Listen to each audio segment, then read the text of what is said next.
Hello, my heralds. Welcome back to the Gospel of Galactus. The good news is that we're back and on a more regular schedule. The bad news is that my room is still not done. I just want it done. Yeah, I'm still sleeping in the damn living room, only my partner is not the one that put me there. In fact, they have to deal with sleeping there as well. It'll get finished one day, I think. I hope. I actually have no idea if it's gonna get finished. Anyway, so while our last video was an introduction to a new series on the channel, this is the third and final part of my Comics as the Modern American Mythology series. And to that end, the wonderful author of the piece upon which I've based this series has in fact emailed me and agreed to come on the channel. And he's also going to go over the material that I'm reviewing, and he'll probably tell me what I've gotten wrong and what I haven't. Now, I must stress that he emailed me with a slight worry. He is Polish, and English isn't his first language. Now, I've assured him that we would make it work, and we will. He's a fantastic thinker, a fantastic writer, and I have all the faith in the world that he will be an excellent guest. So, I promise to keep you guys updated on that so you won't miss that truly incredible conversation. Honestly, it's one that I'm really looking forward to here on this channel. But now it's time to get to our recap of the last two videos that we've covered here on this channel in this series. So, let's get to that. I'm just kidding. That's way too damn much material to cover. I'll have links at the other end of the video for you to watch those two parts if you're interested.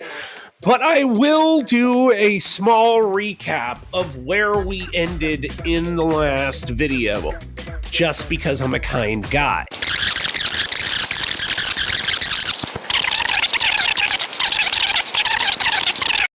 Our video ended on a somewhat somber note as we approached the coverage of the 9/11 terrorist attacks and how they became a part of Marvel's continuity, which bled into our discussion of how these political, social, and economic moments from our lives become the backdrop for many comics.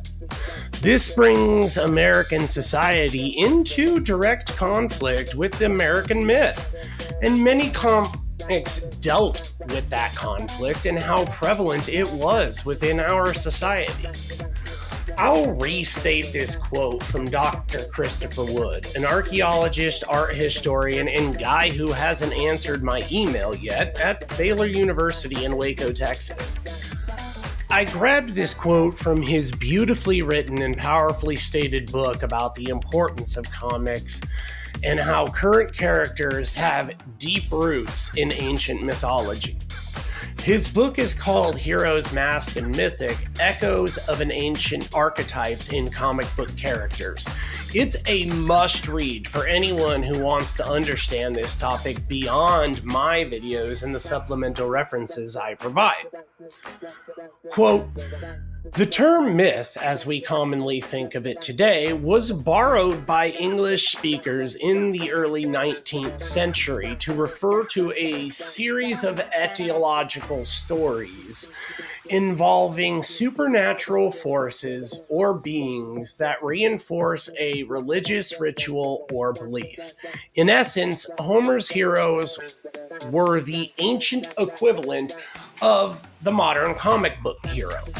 One might say that the comic book has its roots deep in the oral tradition of the ancient world. Comic book superheroes, like the successive stories of the ancient Greek heroes, have evolved to match the trends and values of their society. And that's largely where Provolny leaves off in his paper. The paper was published in 2014, which means it was probably submitted in 2012, but I'll ask him when we do our special here on God.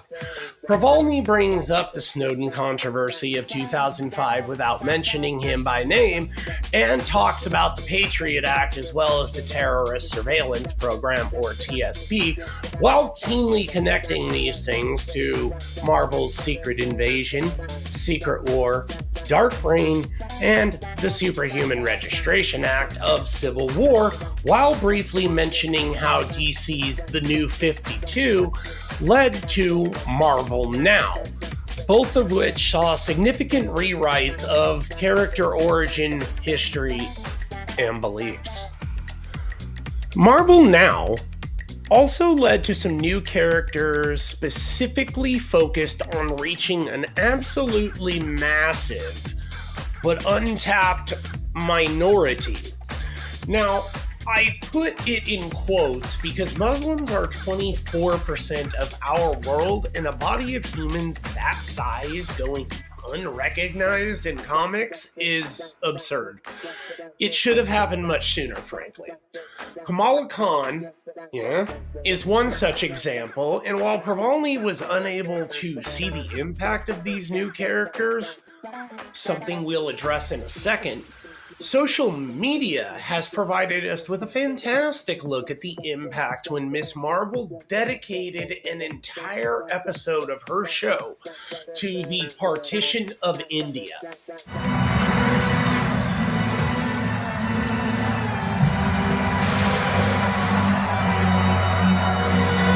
People everywhere were so thankful to see their past and one of the defining and tragic moments of Indian history given proper treatment and nuance.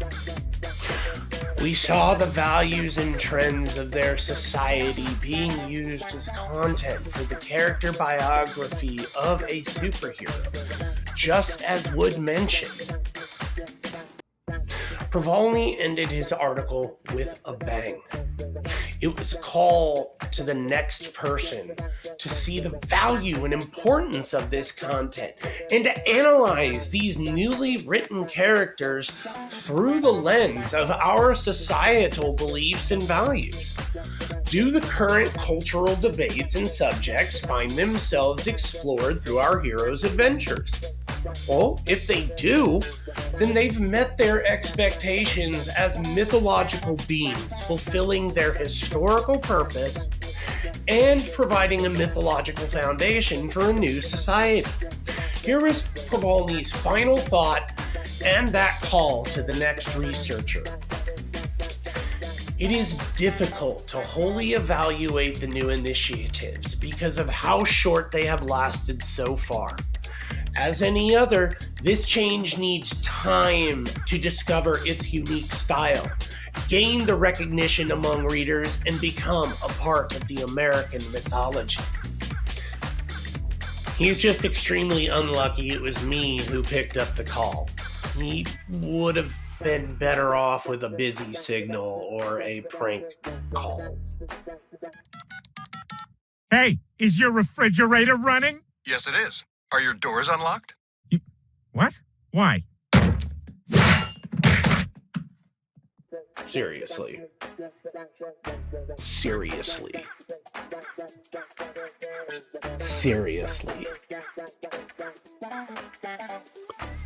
It's 2023, and it's not that difficult to evaluate that run of Marvel or the one that followed.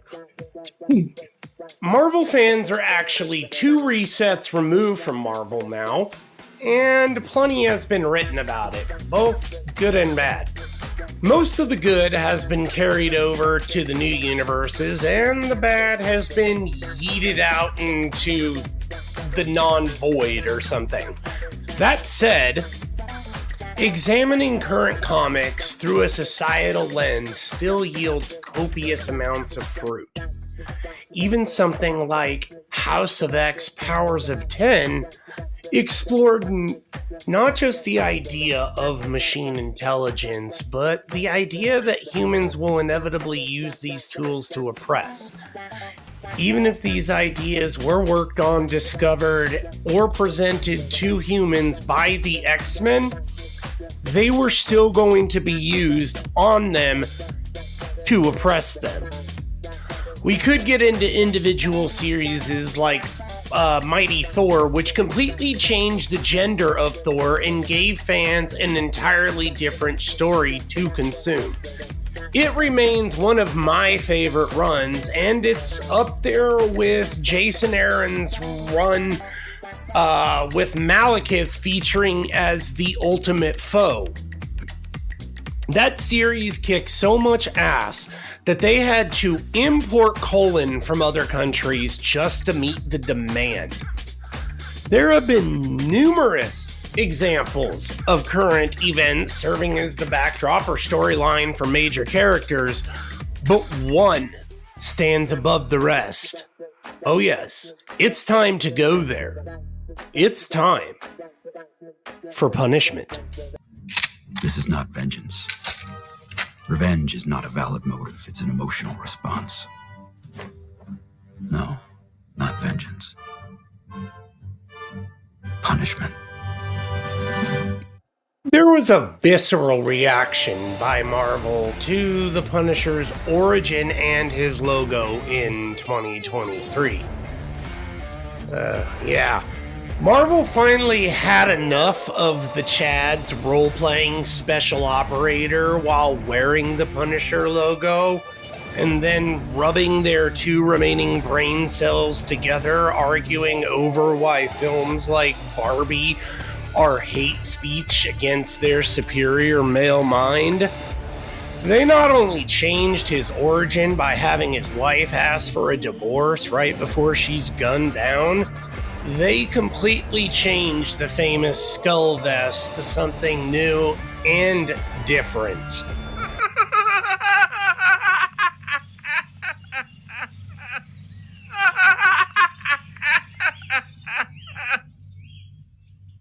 And now for something completely different. There's talk they may completely retire the whole character. You know, if only we could retire the Chads. One thing we do know is Frank's finally going to be over his war started by the deaths of his family members. This is just a fine example of stupid-ass people ruining a great... I'm sorry, what were we talking about here? Okay. This is another example of society literally having a direct impact on a mythological character. You know, I could go on and on about mythic reinvention, but I believe most people understand what we mean at this point. This is why Pravalny and I believe strongly that Marvel qualifies as a modern American mythology. If we lived 2,000 years ago but had these same stories coming out, this subject would absolutely have current historians and theologians lined up around the corner to discuss their importance and why they tell us so much about the makeup and beliefs of that society. In fact, given the volume of comics from which they would be able to draw, those same academics would be able to write entire compilations of that society and on that society, as well as how it worked. It's a different topic and idea, but the foundations hold up and the content is copious. Now, I've only covered Marvel, mostly because that's my strong suit, and there are so many comic writers and creators who have written about theology on a deep, deep level, and it's ripe to be mined for content. Neil Gaiman's Sandman is Just a wonderful tale about Judeo-Christian mythology and led to the creation of Lucifer Morningstar in the DC comic pantheon. You're an angel. Oh, gosh. My apologies. And for the record, I don't usually suffer from premature unfurling. These printed works would feature images of items they could only otherwise hope to imagine. They offer entire diatribes on social issues from different characters. The comics would also lay out social dynamics and provide tons of images to show how that civilization would look and operate. They wouldn't have to guess what building looked like from the ruins and the layers of stratigraphy. They would have full-on color images and sketches of the buildings, social gathering spots, and working facilities. Many comics would also offer a healthy dose of luxury life and the images associated with that. So these books provide so much to so many different forms of society, and it's long past time that we start taking them seriously. They have so much to say if only we're willing to listen and not dismiss. So, I actually think this is a great place to bring things to a close. I really do want to say thank you for coming on this journey with me. I have so much more content planned, including some looks at actual characters in the Marvel mythology, starting with the Devourer of Worlds himself, Galactus. That video will not only outline why Galactus is so amazing as a character, but also how he ties into my personal beliefs and came to be the inspiration for this very channel. So don't miss that one. It'll be just one video, I think, but it will be very personal. As always, I will put links to everything I've talked about here in the description below, including the links to some of my social media accounts and a few channels that I think you need to check out. In fact, I'm going to start adding a section of inspirational channels to my description settings, and those will be permanent, but keep checking on it because I will be updating and adding to that section as I find new inspiration.